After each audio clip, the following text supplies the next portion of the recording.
Hi guys, welcome to my channel Creating Inner Shangri-La. My name is Pooja and in this channel we talk about self-development, self-growth, living a conscious and authentic life.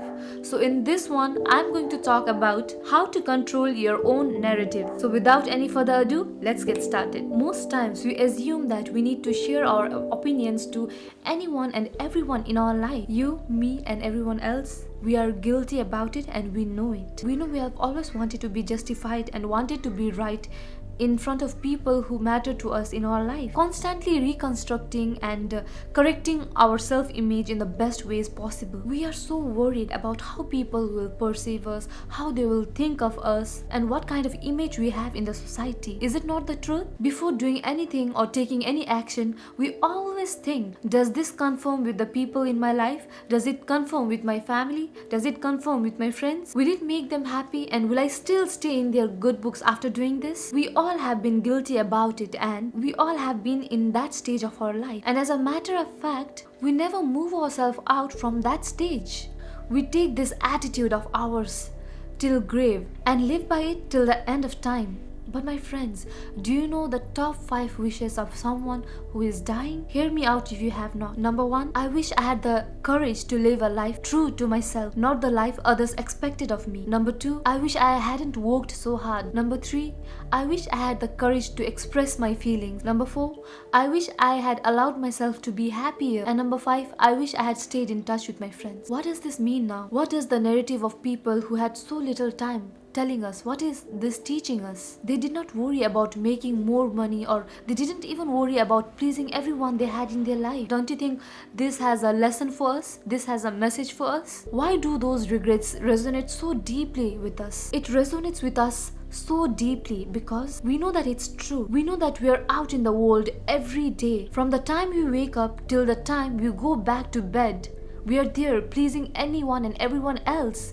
but ourselves, making sure we behave accordingly because we want to be loved and we want to be accepted. We want to be part of something and we are looking for it externally. We are trying to find validation externally. We are looking for comfort. We are looking for approvals externally, not realizing that it is always inside us, not realizing that it is always within us. That doesn't mean that you need to be inconsiderate of the people you deeply care about. We live in a society, and taking someone who is important to us and their emotions into consideration is something which is really important to us. But does that mean that you need to let go of the true you, the actual you in the process? Definitely not. You should stop caring about being judged, made fun of, being laughed at. Sometimes living a life we truly want takes a lot of courage. Living a life which is authentic to us is intensely scary, but remember, everything is scary in the beginning. Remember the first time you went to school. Remember the first time you made a friend.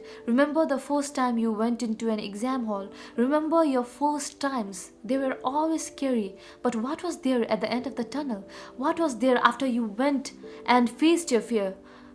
It was nothing, right? It was simple. It was easy. After you made your first achievement, the second achievement was not so hard. It came easy to you. So the first thing you have to do is let go of your fear and make your first step. Make your first move. It is not necessary that you go around defending your honor and your persona around each and every individual you come across in your life. Accepting the fact that there are different facets to truth and realizing that one story has different narratives when it comes out from different people, from their own experiences and their own perspective and where they are at life is totally justifiable. And you need to accept that. The moment you're able to accept this truth, you will free yourself emotionally. The point in life when you free yourself from controlling your narrative from others' perspective and others' point of view, you'll set yourself free. So don't waste your life pleasing anyone and everyone and making sure that your narrative of yourself matches their definition. You definitely cannot be the good guy or girl in everyone's story. And this is definitely something I'm going to explore in my upcoming videos. But for now, as far as you know the truth, and if your narrative is authentic to you, that's all that matters. So just stay true to yourself and